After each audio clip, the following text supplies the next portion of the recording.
नमस्कार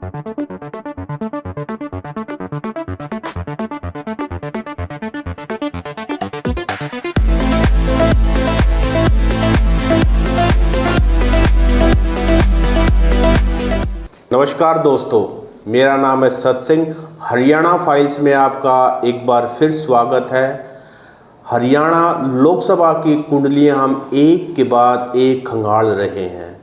अब तक हमने 6 लोकसभा की कुंडलियां खंगाल चुके हैं और आज हम बात करेंगे सिरसा लोकसभा की। अंबाला लोकसभा के बाद जो हरियाणा में दूसरी लोकसभा जो रिजर्व्ड है शेड्यूल कास्ट कम्युनिटी के लिए, उसका नाम है सिरसा लोकसभा। 1967 में ये एग्जिस्टेंस में आई और उसके बाद लगातार यहाँ चुनाव हो रहे हैं। अब तक जो डायरेक्ट फाइट होती थी 2019 से पहले, इंडियन नेशनल लोकदल और कांग्रेस के बीच में हरदम ये फाइट होती थी। अब तक कांग्रेस ने वहाँ से 9 बार चुनाव जीती है और इंडियन नेशनल लोकदल ने 4 बार वहाँ से चुनाव जीता है। भारतीय जनता पार्टी 2019 से पहले कभी चुनाव नहीं जीती। 2019 में पहली बार लोकसभा के अंदर सुनीता दुग्गल यहाँ से सांसद बनी और जब 2019 का चुनाव था तो उस समय प्रधानमंत्री मोदी वहाँ आए थे। कांग्रेस की बात करें तो राहुल गांधी और नवजोत सिंह सिद्धू आए थे और बीजेपी मोदी साहब के साथ जो पॉपुलर सुपरस्टार सनी देओल भी सिरसा आए थे। तो सिरसा लोकसभा के बारे में अगर मैं थोड़ा सा ब्रेकअप में बातचीत करूं तो जींद, फतेहाबाद और सिरसा को मिलाकर के 9 असेंबली सेगमेंट्स से बनी जो सिरसा लोकसभा है, वहाँ किस पार्टी में विधायक हैं उनके बारे में थोड़ा सा हम अगर बातचीत करें तो नरवाना जो जींद की है वहाँ से रामनिवास जेजेपी पार्टी से विधायक हैं। फतेहाबाद में टोहाना, फतेहाबाद और रतिया देवेंद्र बबली जो पंचायत मिनिस्टर भी हैं, दूड़ाराम और लक्ष्मण नाबरा, ये बबली साहब जेजेपी पार्टी से आते हैं, दूड़ाराम बीजेपी से हैं और लक्ष्मण नापा जो हैं ये बीजेपी पार्टी से हैं।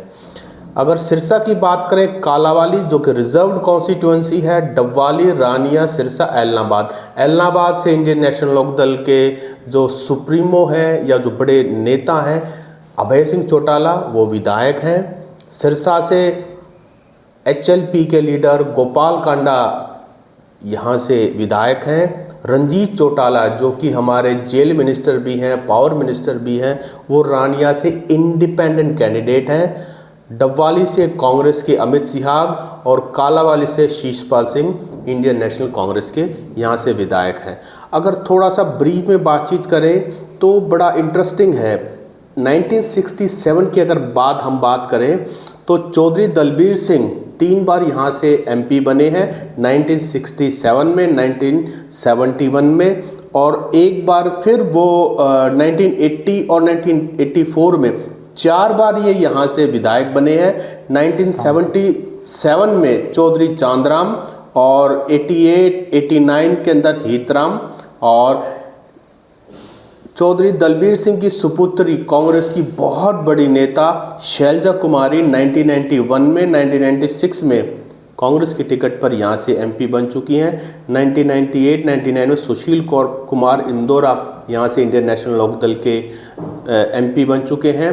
2004 में आत्मा सिंह गिल, 2009 में अशोक तंवर, उस समय राहुल गांधी के मोस्ट ट्रस्टेड सिपाही माने जाते थे।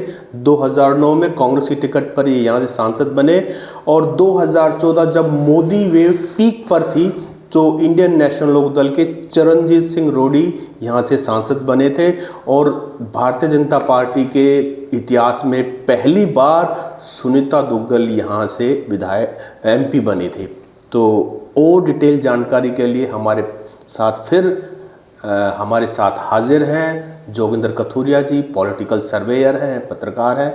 कथुरिया साहब, आपका स्वागत है। बहुत बहुत धन्यवाद। पहले हम 6 लोकसभाएं कर चुके हैं। आज सिरसा को इसलिए भी अहम माना जाता है, हमेशा यहाँ कद्दावर चेहरे मैदान में आते रहे हैं। डायरेक्ट कॉन्टेस्ट कांग्रेस और आईएनएलडी में होता रहा है, क्योंकि चौटाला आज भी वहीं से हैं। देखो, जैसे जैसे देश में एजुकेशन का लेवल बढ़ रहा है, वैसे वैसे देश में खासकर लोकसभा चुनावों में रीजनल पार्टीज ख़त्म होती जा रही हैं जी।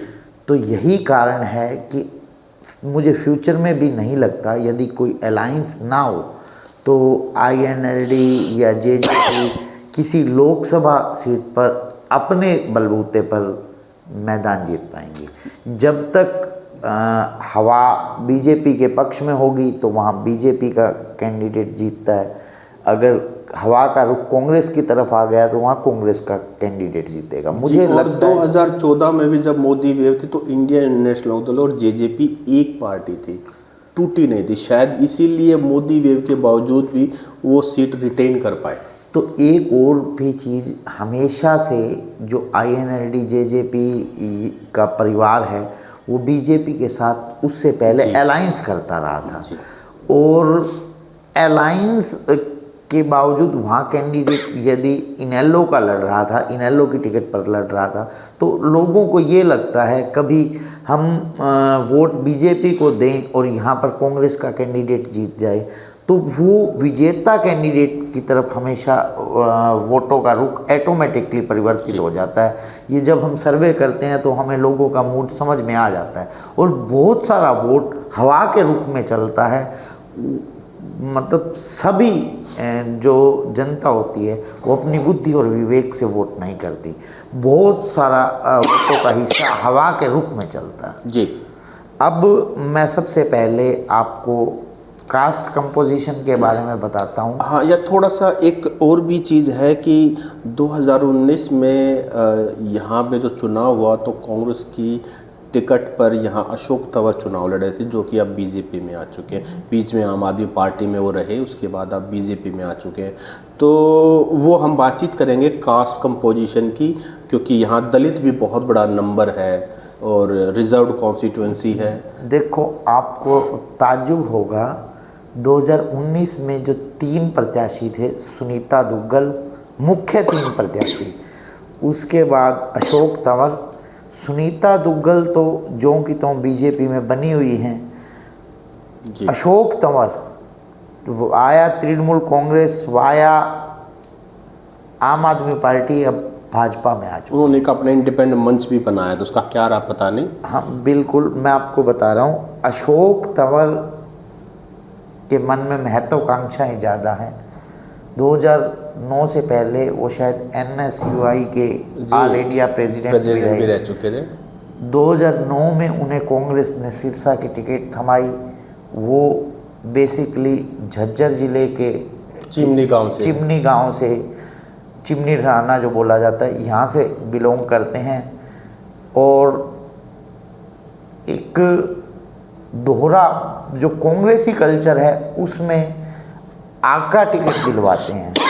तो गांधी परिवार में अशोक तंवर की पैठ माकन परिवार की वजह से, अजय माकन कांग्रेस का एक बहुत बड़ा चेहरा है जी। और पीछे अभी राज्यसभा कर्नाटका से अभी सांसद दोबारा चुने गए हैं। दिल्ली में बहुत ही कांग्रेस का कद्दावर चेहरा है। जी बिल्कुल है। अब अजय माकन की शायद भतीजी की शादी जी अशोक तंवर से हो रही है। शंकर दयाल शर्मा के परिवार से जो हैं वो तो अशोक तंवर की उनकी गांधी परिवार में बहुत अच्छी पैठ थी, उनके दामाद होने के कारण इन्हें सिरसा में टिकट मिली। अपना क्या वजूद था उस समय अशोक तंवर का जी।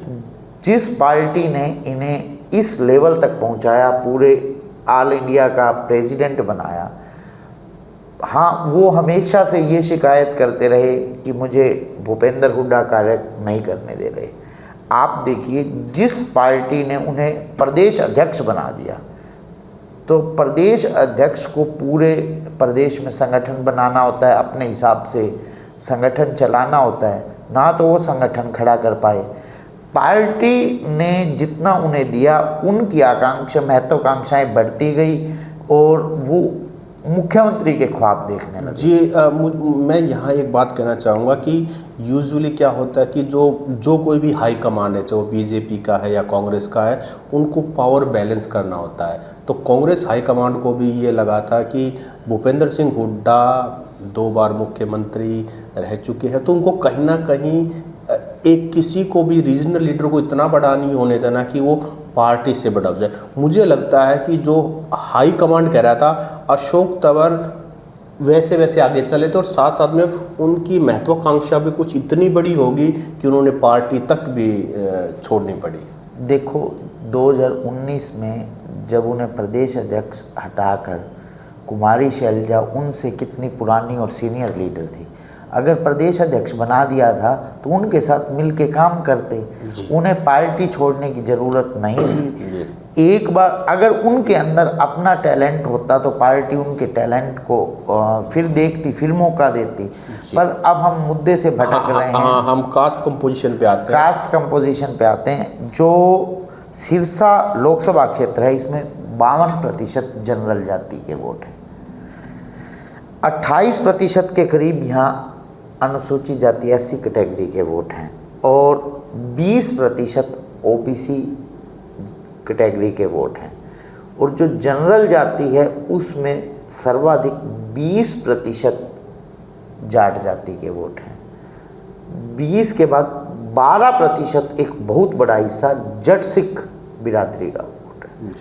वहाँ 15 से 16% सिख मतदाता हैं सिरसा लोकसभा में। और क्योंकि पंजाब से सटा हुआ है, पंजाब से सटा हुआ है, जो 3 से 4% उसमें खत्री सिख और राय सिख।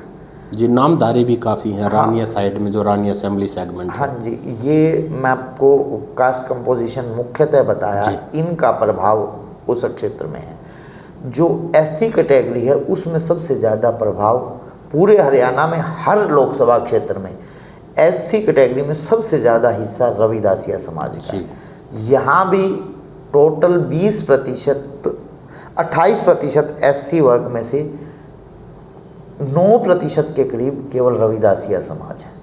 जी, शायद इसीलिए अशोक तंवर भी उसी समाज से आते हैं। सुनीता दुग्गल तो शायद नहीं आता। जी समाज है जी। सुनीता दुग्गल जी IRS अधिकारी रही हैं। इनके हस्बैंड बहुत बड़े आईपीएस ऑफिसर हैं। हाँ जी, DIG रैंक पे उनका भी प्रमोशन। रोहतक के भी SP रहे हैं। रोहतक के SP रहे हैं, गुड़गांव में भी रहे हैं। वो बहुत ही शरीफ और बहुत ही कॉम्पिटेंट ऑफिसर है। बिल्कुल। और उसके बाद सबसे पहले जब उन्होंने भाजपा ज्वाइन की थी 2014 में चुनाव लड़ना चाहती थी सुनीता दुग्गल। कलानौर से भी ट्राई थी, पर सबसे पहले लोकसभा सिरसा से ही लड़ना चाह रही थी। रतिया से भी वो ट्राई कर रहे थे। पर 2014 में जब ये इन्हें ज्वाइन करवा लिया गया, लोकसभा चुनाव लड़ना चाहती थी, परंतु हजका के साथ अलायंस था। सिरसा और हिसार शायद 2 सीटों का बलिदान करना पड़ा भाजपा को। वो हजका के कोटे में चली गई और वहाँ पर जो सिरसा सीट हजका के कोटे में जाने पे शायद हजका से डॉक्टर सुशील इंदौरा ही चुनाव लड़े थे, जहाँ तक मेरे को याद आ रहा है। और वहाँ सुनीता दुग्गल टिकट से वंचित रह गई। फिर इन्हें रतिया की विधानसभा चुनाव लड़वाया गया।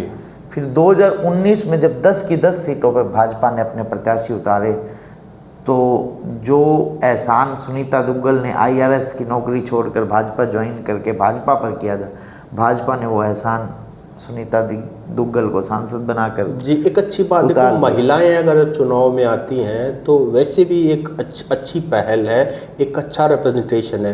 क्योंकि मेल डोमिनेटेड पॉलिटिक्स में किसी भी पॉलिटिकल पार्टी से अगर महिलाएं आगे आती, चाहे वो विधायक बन के आती हैं, चाहे वो सांसद बन के आती हैं, तो और आप ये देखिए, मेरे एक पत्रकार साथी हैं, बहुत ही सीनियर हैं, पवन बंसल जी, उन्होंने आज कह रखा है कि लोकसभा के अंदर 100% जो अटेंडेंस है वो सुनीता दुग्गल की रही है। मैं आज सुबह ही उनकी वो एक पोस्ट पढ़ रहा था। तो बहुत अच्छी बात है। मैं आपको यही बात कहना चाह रहा था, जो अपने देश का कल्चर है, यदि महिलाएं सांसद, विधायक, कोई चेयरपर्सन या सरपंच भी बन जाती हैं, तो जो वहाँ सी रहती है वो फिर भी उनके हस्बैंड या परिवार की, पुरुष वर्ग की रहती है।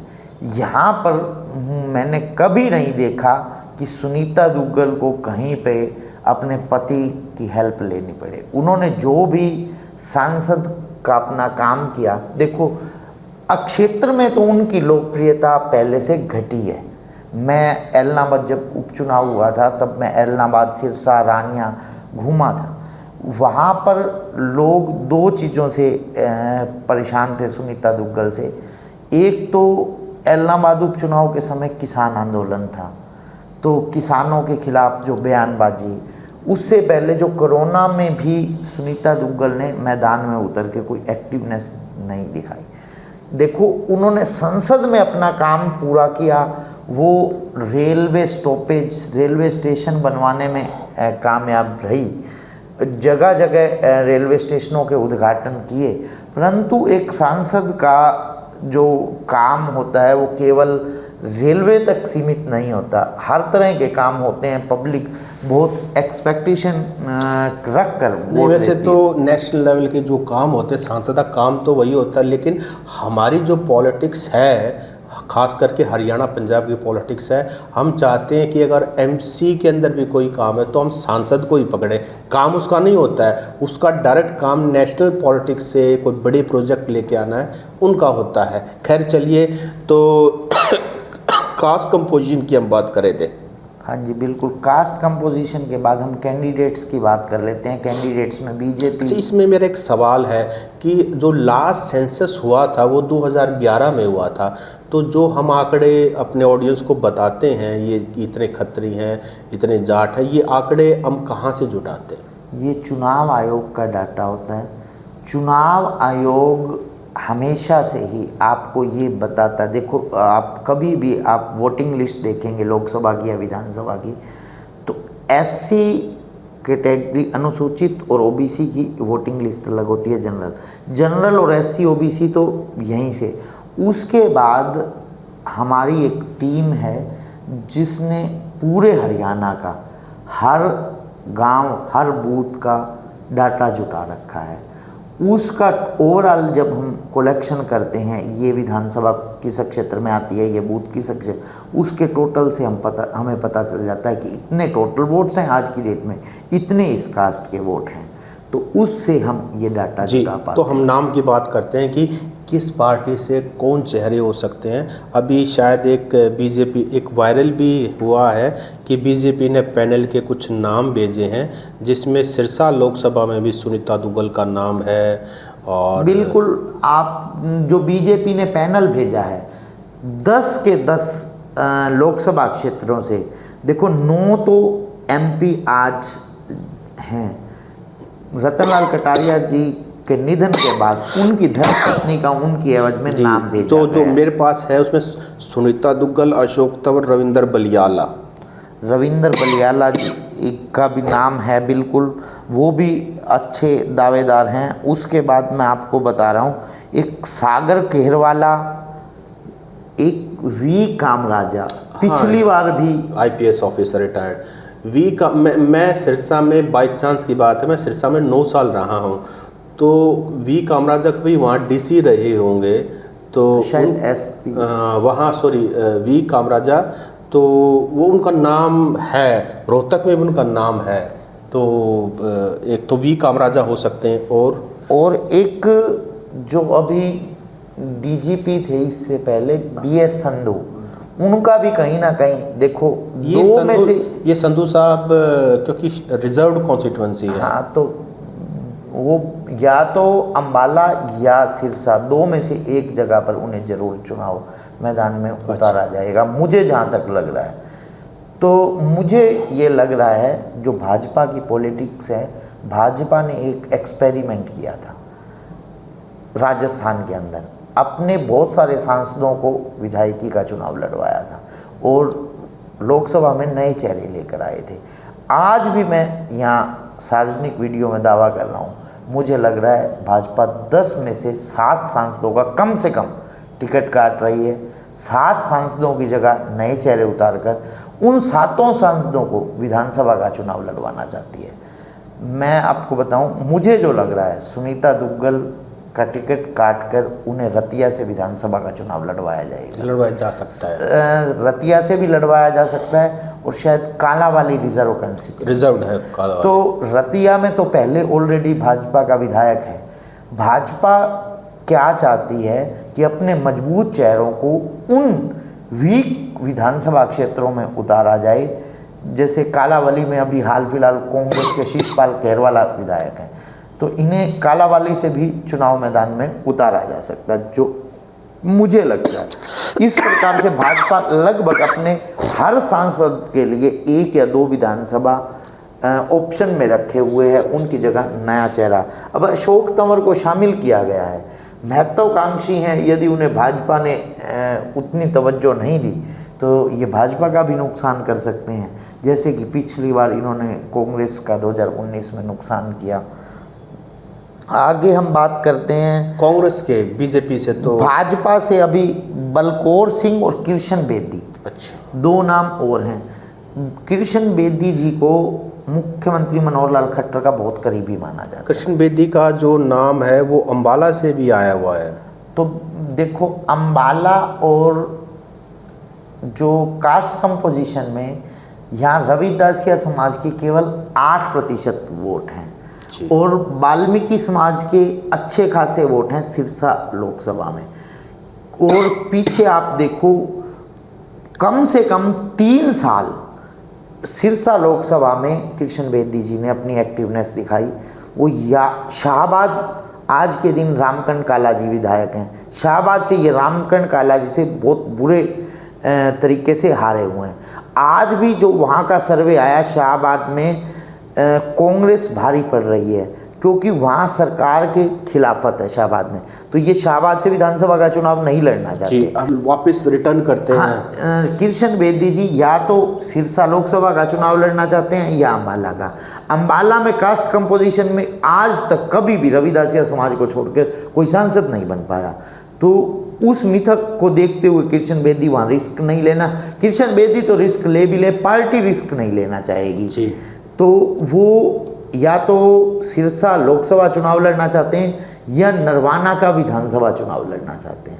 नरवाना में खूब एक्टिवनेस दिखाई, वहाँ पर हमेशा मैक्सिमम टाइम वाल्मीकि समाज का विधायक बनता रहा है, तो उन्होंने नरवाना और पूरी सिरसा लोकसभा में अपनी एक्टिवनेस बढ़ाई पिछले 3-4, पर पिछले कुछ समय से पार्टी ने उन्हें कोई ऐसा इशारा किया होगा तभी वो शांत दिखाई दे रहे हैं। अब उन्होंने अपनी एक्टिवनेस यहाँ पर सिरसा लोकसभा में घटाए रखी तो है। कांग्रेस पार्टी से कौन हो सकते हैं? कांग्रेस पार्टी से कुमारी शैलजा दोनों जगह में से किसी एक जगह जहाँ उनका मन करेगा, वो अंबाला लड़ना चाहेंगी तो अंबाला और सिरसा लड़ना चाहेंगी तो सिरसा, पर मुझे लगता है उन्हें सिरसा जो ज़्यादा फिट बैठती है। सिरसा उनका गृह क्षेत्र के बिल्कुल साथ लगता क्षेत्र। उनके पिताजी दलबीर सिंह जी 4 बार सांसद रहे, 2 बार खुद कुमारी शैलजा जी भी, वो हालांकि इससे पहले मुझे लगता है शायद 2 बार सांसद बनने से पहले चुनाव हारी भी, पर 2 बार सांसद रह चुकी हैं, पुरानी पकड़ है। और सिरसा में जो भी सांसद बन रहा है वो टिक नहीं पा रहा। एक जो पुराना परिवार होता है वो अगर वापसी करता है तो अपने क्षेत्र में मुझे लगता है लोग उसे स्वागत करते हैं। मुझे आज भी मेरे सर्वे में कुमारी शैलजा के लिए सिरसा सीट फिट बैठती है बजाय के अंबाला, और जो उनके सामने कंटेंडर हैं, जो वहाँ के समीकरण हैं, वो कुमारी शैलजा की फेवर में बन रहे हैं। उसके बाद यहाँ पर चरणजीत सिंह जो रोड़ी, जो पहले INLD में होते थे, पिछली बार भी उन्हें 0.7% के करीब मत मिले क्योंकि वहाँ सिख कम्युनिटी की अच्छी खासी तादाद है। 15% से ज़्यादा सिख हैं वहाँ सिरसा लोकसभा क्षेत्र में। तो चरणजीत सिंह रोड़ी जो शैलजा गुट के ही हैं, यदि कुमारी शैलजा का दावा दोनों सीटों पर है, यदि कुमारी शैलजा अंबाला से लड़ेंगी तो चरणजीत सिंह रोड़ी को वो यहाँ से लड़वाना चाहेंगे। अब अगर हम हुड्डा गुट की बात करें तो भूपेंद्र सिंह हुड्डा अपने बिल्कुल अजीत चहेते सुशील इंदौरा जी को भी चुनाव मैदान में ला सकते हैं। उसके बाद मैं एक नाम आपको बता रहा हूँ, उनके एक और करीबी हैं, कालावाली से विधायक हैं, शीशपाल खेरवाला जी को भी मैदान में उतार सकते हैं भूपेंद्र हुड्डा। और एक मुझे लगता है, जो मैंने सर्वे किया, मेरे सर्वे में वहाँ 15% सिख कम्युनिटी है और एक बहुत बड़ी डोमिनेंट कम्युनिटी है वहाँ सिरसा लोकसभा क्षेत्र में। तो मुझे लगता है यदि हुड्डा गुट से एक हतप्रभ करने वाला नाम आया तो वो जरनैल सिंह जी का भी आ सकता है, जो रतिया के विधायक भी रहे, रतिया के विधायक भी रहे हैं काफ़ी समय से, और एक स्थानीय प्रत्याशी का भी प्रभाव रहता है, सिख कम्युनिटी से भी हो गए। और वहाँ जो हवा है वो आज के दिन किसान आंदोलन, मैं मानता हूँ हरियाणा में अगर सबसे ज़्यादा प्रभावी किसान आंदोलन रहा है, या तो वो सिरसा रहा है या अम्बाला रहा है। जींद सबसे ज़्यादा रहा है, क्योंकि मैं जींद की कवरेज करता रहा हूँ। सबसे ज़्यादा जो बॉयल हुआ है वो जींद में हुआ है, और सिरसा में भी बावजूद इसके कि deputy chief minister Dushyant Chautala वहाँ से हैं, तो उसके बावजूद भी उन्होंने, जो किसानों ने वहाँ पे जो मोर्चा लगाया है, डायरेक्ट कन्फ्रंट, बहुत बड़ी बात है। तो देखो, जो भी पंजाब के बॉर्डर को टच कर रहे थे, चाहे वो जींद है, चाहे अम्बाला है, चाहे वो सिरसा है, बीच में कैथल है, तो इन सभी जगह पर किसान आंदोलन उगर रहा है शर्म पे। तो वहाँ पर लगभग आज की डेट में 32% वोट जो भाजपा को किसी भी हालत में वोट नहीं देना चाहता, 32% तो ऐसा वोट निकल कर आया जो भाजपा के बिल्कुल अगेंस्ट। उसके बाद मैं आपको आईएनएलडी के कैंडिडेट्स के बारे में, आईएनएलडी के पास 2 कैंडिडेट्स हैं। एक तो डॉक्टर सीताराम, पहले शायद लोकसभा का चुनाव लड़े भी हैं जी, और एक अंजू बाजीगर, इन्हें भी इनेलो ओम प्रकाश चौटाला परिवार का बहुत करीबी माना जाता है। तो वहाँ पर ये 2 प्रत्याशी मैंने बताया। 2009 में सेकंड नंबर पे रहे थे डॉक्टर सीताराम, और उनको करीब 38.73% वोट मिला था। देखो वो समय, जिस समय अशोक तंवर जीते थे, वो और समय था। मैं आपको बता रहा हूँ, धीरे धीरे पूरे देश में रीजनल पार्टीज खत्म होती। आप कितनी डोमिनेंट पार्टी आप मानते हैं कम्युनिस्ट पार्टीज को? पश्चिम बंगाल में क्या हालत हो रखी है। अगर कांग्रेस स्ट्रोंग रहती तो रीजनल पार्टीज देश में नहीं उभर सकती थी। कांग्रेस की वीकनेस के कारण रीजनल पार्टीज उभरी थी। भाजपा के साथ जो भी रीजनल पार्टीज थी, भाजपा ने उन्हें ऊपर नहीं होने दिया, उन्हें कहीं ना कहीं धरातल में लाकर खड़ा कर दिया। जो भाजपा के साथ नहीं मिली रीजनल पार्टीज आज तक, आप उड़ीसा की बात करेंगे तो आज Biju Janata Dal BJD as it is है, तृणमूल कांग्रेस है एज इट इज़ है। जो भाजपा और कांग्रेस से दूरी बनाकर रीजनल पार्टीज रही हैं वो डोमिनेंट पार्टीज़ हैं। जिन्होंने भाजपा या कांग्रेस के साथ अलायंस कर लिया वो धीरे धीरे ख़त्म होती गई, चाहे वो किसी भी स्टेट में किसी भी पार्टी ने अलायंस। तो मुद्दे क्या रहेंगे सिरसा लोकसभा के? सिरसा में किसान आंदोलन बहुत बड़ा मुद्दा है। मैं हमेशा से ही कहता आया हूँ कि जो सेंटर के मुद्दे हैं वो बहुत ही प्रभावी होते हैं। ड्रग्स भी बहुत बड़ा मुद्दा है सिरसा में। देखो, आपको मैं वैसे बताऊँ, नशा की जो प्रवृत्ति है, सरकार ने अपनी ओर से लगाम लगाने का प्रयास तो किया है। देखो, मैं सवालिया निशान नहीं खड़ा करूँगा यहाँ सरकार के ऊपर या पुलिस प्रशासन के ऊपर, परंतु आज भी मैं एक बात बताता हूँ कि बिना सरकार और बिना पुलिस की सांठ-गांठ के ना तो कोई क्राइम हो सकता, ना कोई नशा बिक सकता। जो सरकार व्यापारी या नशे के तस्कर होते हैं वो सरकार को बहुत बड़ी फंडिंग करते हैं, पुलिस प्रशासन जी में अच्छी अपनी पैंठ अच्छा, रखते हैं। एक और पार्टी है बीएसपी, क्योंकि वो रिजर्व कॉन्स्टिट्यूएंसी है। बीएसपी का तो कोर वोट बैंक ही दलित समाज होता है। तो मैं आपको बता दूं, अम्बाला में तो बीएसपी का अच्छा खासा वोट बैंक रहा है, गुरुग्राम में रहा है, परंतु जो सिरसा में आप पिछला ट्रैक रिकॉर्ड उठाकर देख लें, शायद अम्बाला में तो एक बार सांसद भी बन चुके हैं बीएसपी के, परंतु सिरसा लोकसभा क्षेत्र में बीएसपी का वो वोट बैंक नहीं है। आज मेरे सर्वे में बीएसपी 1.5% वोट भी नहीं ले पा रही, और जो इनेलो का वोट बैंक शायद 6 से 8%, और जेजेपी वापस 2 से 3% आप शायद ठीक करें, क्योंकि 2009 में बीएसपी के राजेश कुमार ने 7.75, जो कि घट गया 2014 में बीएसपी के मांगेराम ने 1.62 ओनली, और 2019 में यानी कि लास्ट इलेक्शन में जनक राज अटवाल को 1.83। तो मैं आपको बता रहा हूँ 1.5% मेरे सर्वे में यहाँ पर वोट निकल कर आया है जो बीएसपी के प्रत्याशी का। जो मेरे सर्वे में आईएनएलडी के प्रत्याशी का लगभग 7% मत निकल कर आया है।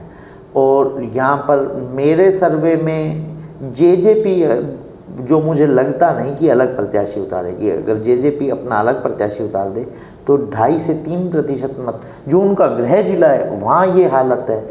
देखो आप नरवाना में जेजेपी का विधायक है, फिर भी 2.5 से 3% पर सिमट रही है जेजेपी